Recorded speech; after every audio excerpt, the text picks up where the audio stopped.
acne, pimples, or zits as the Gen Z likes to call it. This is so common nowadays that we get a number of consultations for acne. I wanted to educate all of you regarding what are the causes of acne, how can we prevent acne, what eruptions on the skin can be known as acne and how to get rid of them. अगर हमारे face पर या body के अन्य part पर acne जैसे निकल रहा है, मुहासे जैसे निकल रहे हैं, तो ये कहाँ हो सकते हैं? फेस पर हो सकते हैं, शोल्डर्स पर हो सकते हैं, बैक पर हो सकते हैं, कई बार अपर आर्म्स पे भी हो सकते हैं और कभी-कभी अपर पार्ट ऑफ चेस्ट पे भी हो सकते हैं। कारण कि यहाँ पर बहुत सारी सेबेशियस ऑयल ग्लैंड्स होती हैं, ऑयल सिक्रीटिंग ग्लैंड्स। जब इतनी सारी ऑयल ग्लैंड्स होंगी तो उनके कारण एक्ने निकलने की संभावना बहुत ज्यादा हो जाती है। आइए आज के वीडियो में हम देखते हैं एक्ने किसे कहते हैं, ये कहाँ हो सकते हैं, इससे निजात कैसे पाएं और इनका ट्रीटमेंट कैसे होगा। मेरा नाम डॉक्टर प्रीति सारस्वत है। I have been working as a consultant cosmetologist and aesthetic physician in Saraswat hospital Agra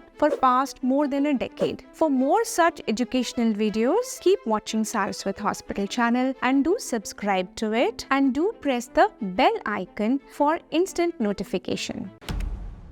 मैं बहुत हर्ष के साथ आपको सूचित करना चाहती हूँ कि Saraswat hospital Agra smile train नाम की यूएस की संस्था के साथ मिलकर कटे होठ और तालू वाले बच्चों के निःशुल्क सर्जरी करता है। इसमें बच्चे और बच्चे के पेरेंट्स की आने जाने की सुविधा है, उनके रहने की, खाने पीने की सुविधा है और बिल्कुल निःशुल्क उनकी सर्जरी होती है। अगर आप किसी ऐसे बच्चे को जानते हो जो जन्मजात कंजेनाइटली क्लेफ्ट लिप या क्लेफ्ट पैलेट से पीड़ित है, कटे होठ या कटे तालू वाला बच्चा है, तो नीचे लिखे हुए फोन नंबर्स पर कृपया संपर्क करें जिससे उसकी निःशुल्क सर्जरी हो सके।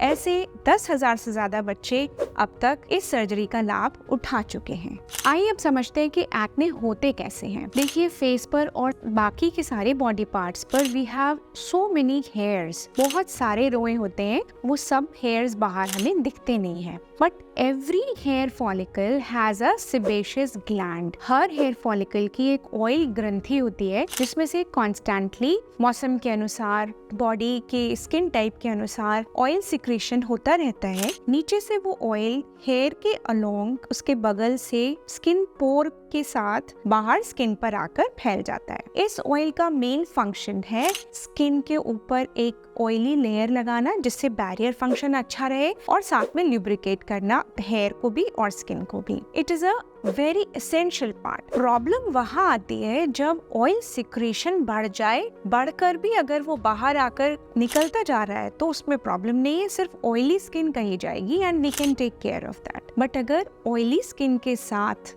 उसका बाहर आने का जो सिस्टम है उसमें अवरोध आ गया, उसमें कहीं रुकावट आ गई, तो सबसे पहले अगर वो रुकावट स्किन के जस्ट नीचे आई है, स्किन पोर के जस्ट नीचे आई है, तो वो एक व्हाइट हेड की तरह बम्प बन जाएगा। जो पेशेंट्स आकर बोलते हैं डॉक्टर मेरी स्किन रफ हो गई है, आपको ऐसा लगेगा जैसे दाने दाने हो गए हैं, मुझे कोई प्रॉब्लम नहीं है, मुझे कोई पेन नहीं है, बस वो स्मूथनेस नहीं है, ये रफनेस आ गई है। सबसे इम्पोर्टेंट रीजन जो इसका हम बोल सकते हैं वो प्यूबर्टी है, एडोलेसेंट एज ग्रुप, जब एकदम से ऑयल सिक्रीशन बढ़ जाता है। बाकी सारे कारण हम अभी डिस्कस करेंगे। एक बार मैं आपको बता देती हूँ कि स्किन के ऊपर कौन कौन सी ऐसी चीजें आप देखोगे तो आपको एक्ने है ये समझ में आना चाहिए। पहला हो गया white head. White head acne है जब उसका सिक्रीशन स्किन का बैरियर तोड़ के ऊपर आ जाए और फिर वो एयर से ऑक्सीडाइज होके एक ब्लैकिश सा सब्सटेंस बना ले, उसको बोलते हैं ब्लैक हेड्स। ब्लैक हेड्स अमूमन सबको पता होता है बिकॉज ब्लैक हेड रिमूविंग के भी बहुत सारे औजार और क्रीम्स वगैरह मार्केट में अवेलेबल हैं। ब्लैक हेड्स के बाद अगर फिर भी ऑयल सिक्रेशन अंदर पेंटअप हो रहा है, बढ़ रहा है, एंड देन जो कमेंसल बैक्टीरियाज, अच्छे हमारे फ्रेंडली बैक्टीरिया स्किन के ऊपर रहते हैं, उनमें से कुछ अंदर जाके इन्फेक्शन बनाना शुरू कर दें, उसमें मेजर है पी एक्ने बैक्टीरिया जो कि एक्ने के साथ एसोसिएटेड है। तो अगर वहाँ पर इन्फेक्शन होने के साथ में पस फॉर्मेशन स्टार्ट हो जाए तो ये मेनली एक्ने, सबको पता है क्योंकि मुहासे में पस दिखता है। अगर ये और बढ़ गया अपने आकार से, इसने अगल बगल के हेयर फॉलिकल्स को भी ले लिया, थोड़ा बड़ा एरिया हो गया, तो एक सिस्ट जैसा बन जाएगा जिसको बोलते हैं नोड्यूलोसिस्टिक एक्ने। तो ये सारे एक्ने के ही टाइप्स हैं, white heads, black heads, pimple, acne जो नॉर्मली सबको पता होता है, पस्ट्यूल, और फोर्थ नोडुलोसिस्टिक एक्ने, जिसमें बड़ी बड़ी एब्सेस बन जाती हैं और जिनको एक अलग तरीके से ट्रीट करना होता है। आइए देखते हैं एक्ने होते क्यों हैं, what are the causes of acne.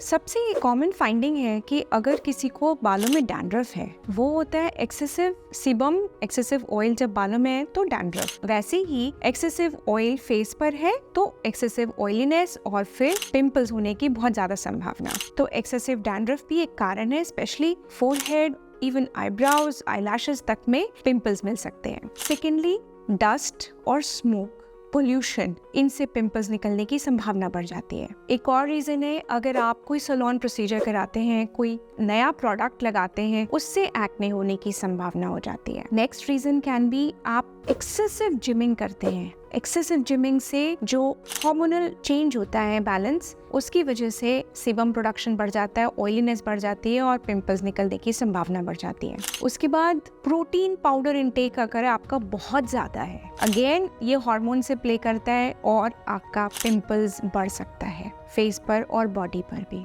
इसके अलावा smoking causes acne and also stress हमारी बॉडी में कॉर्टिसोल और कॉर्टिकोस्टेरोन नाम के हार्मोन को इंक्रीज करता है और इनकी डायरेक्ट एक्टिविटी होती है बॉडी में ऑयल सिक्रेशन और फाइट और फ्लाइट रिएक्शन, जिसकी वजह से हम देखते हैं कि एक्सेसिव स्ट्रेस लेने वाले लोगों को एक्ने निकलने की संभावना ज्यादा होती है। ये तो हो गई एक्सटर्नल फैक्टर्स की बात। अब बात करते हैं इंटरनल फैक्टर्स। भाई बॉडी में ऐसा क्या है कि हमको तो एक्ने हो रहा है, देखो हमारी फ्रेंड को नहीं हो रहा। तो इसमें एक बड़ा इंपॉर्टेंट रीजन है जेनेटिक रीजन। अगर आपके पेरेंट्स को है, आपके पेरेंट्स को उनके प्यूबर्टल एडोलेसेंट एज ग्रुप में था या आपकी फैमिली में अभी भी है, तो आपको फिर एक्ने निकलने की संभावना बढ़ जाएगी। दूसरी चीज, अगर आपकी बॉडी में हार्मोनल डिसबैलेंस है, इम्बैलेंस है, जैसे पीसीओडी है, पॉलीसिस्टिक ओवेरियन डिजीज, या आप ओसी पिल्स ले रहे हो या कोई और आप ऐसी दवाई ले रहे हो जिससे हार्मोनल चेंजेस हो रहे हैं, तो they can always lead to acne. और फिर ये एक्ने क्योंकि डायरेक्टली हार्मोन से रिलेटेड हो जाते हैं, तो इन दोनों का ट्रीटमेंट भी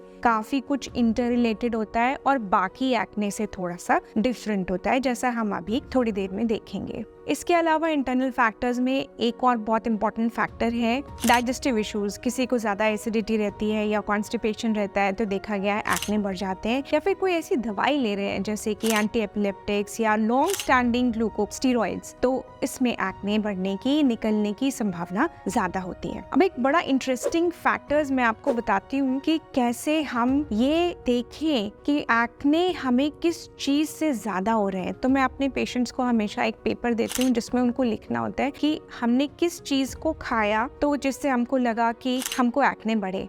तो ये जो डाइटरी फैक्टर्स है ये बहुत इंपॉर्टेंट है। So milk and milk products, जिसमें चीज, पनीर एंड मिल्क, और किससे नहीं होगा वो है योगर्ट और बटर मिल्क। तो दही और छाछ आप आराम से पी सकते हो, लेकिन बाकी दूध के अन्य उत्पाद आपको एक्ने कर सकते हैं। कई लोग बताते हैं डॉक्टर मुझे चॉकलेट खाने से एक्ने हो जाता है। कभी कभी जब आप ज्यादा रिफाइंड और ज्यादा मैदे वाली चीजें खाते हो जो हाई ग्लाइसेमिक इंडेक्स की होती हैं, ब्लड शुगर एकदम से शूट कर देती है, उनको खा के आपको एक्ने हो सकते हैं। इसमें आता है पिज्जाज, पेस्ट्रीज, ये सब आपको एक्ने करा सकते हैं, आपको देखना पड़ेगा। Even chocolates, if you consume excessive cold drinks, then again very high protein supplements also, जिसमें कि आप बहुत ज्यादा कोई सीड्स खा रहे हो, सेसमे सीड्स हैं, फ्लैक्स, चिया सीड्स हैं, वो आप जरूरत से ज्यादा खा रहे हो तो भी आपको एक्ने हो सकता है। और एक और बहुत इंपॉर्टेंट चीज है जो घर में हम ऐसे ही किसी को भी दे देते हैं, हनी, सिनेमन सब मिला के, so this can also lead to acne if you are allergic to it और rather you are susceptible to it. The word is susceptible. अगर आप susceptible हो इन डाइटरी फूड्स के बाद एक्ने के, तो आप पता कर लो, आप देख लो और उसके बाद अवॉइड करना is the best policy. So if you have any questions or you want to ask something or you want to come for consultation, you can call us on the numbers below. या आपको लगता है कि सिर्फ मुझे question ही पूछना है तो आप कमेंट में लिखिए जिससे हम आपको आंसर कर पाए। So one of the most important things for acne is to identify the cause.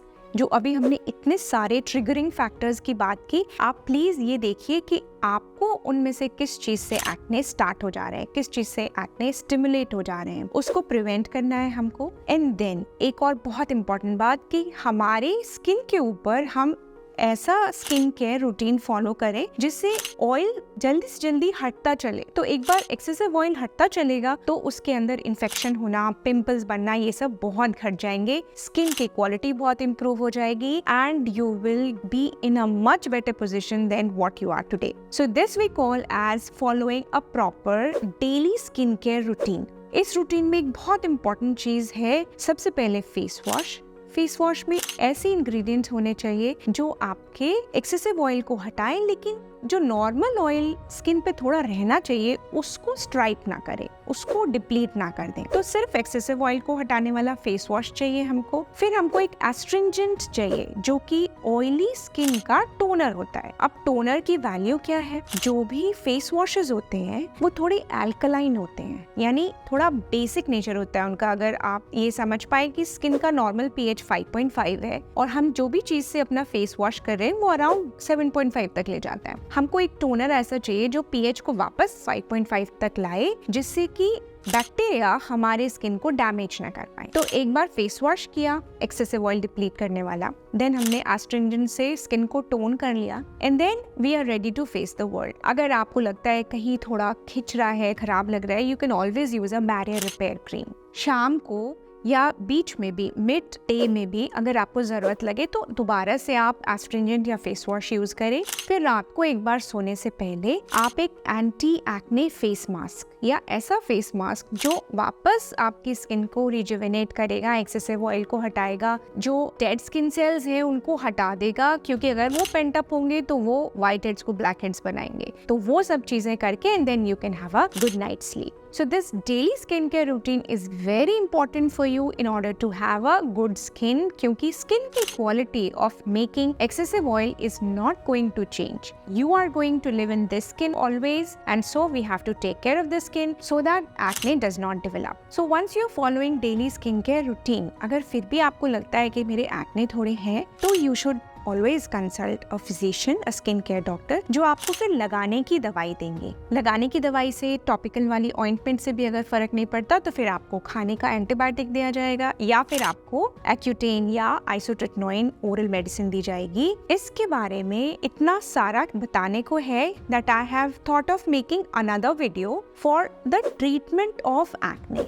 तो एक बार आपको full detail treatment of acne बताने के लिए I'll just switch over to the next video. अभी हम इतना समझ जाए कि ये स्टेप बाय स्टेप अप्रोच होती है एक्ने के लिए, और टेक होम मैसेज ये है कि एक्ने इज प्रिवेंटेबल। ऐसा हो सकता है कि आपकी एक्ने प्रोन स्किन है, लेकिन आप अपने डेली स्किन केयर रूटीन से अपने ऑयल को हटाते जा रहे हैं, रिफ्रेश करते जा रहे हैं स्किन को, और इसलिए आप अपने एक्ने को अवॉइड कर सकते हैं। आप ये भी समझ सकते हैं कि कौन सी खाने की चीज से आपको एक्ने हो रहा है, किस लगाने की चीज से एक्ने हो रहा है, या कोई बॉडी का इंटरनल फैक्टर है। तो ये सब चीजें एक बार डॉक्टर के साथ मिलके कंसल्ट करके आप पता कर सकते हैं, और जो प्रॉब्लम है एक्ने की, इसको काफी हद तक रिड्यूस कर सकते हैं। सो अगर आपके फैमिली और फ्रेंड्स में ऐसे लोग हों जिनको जानकारी की जरूरत हो, तो please share this video with them so that they are also benefited. Cleft lip cleft palate के बच्चे का टेस्टिमोनियल देखने के लिए please click the link on the left, और एक्ने ट्रीटमेंट के बारे में विस्तृत जानकारी के लिए please click the link on the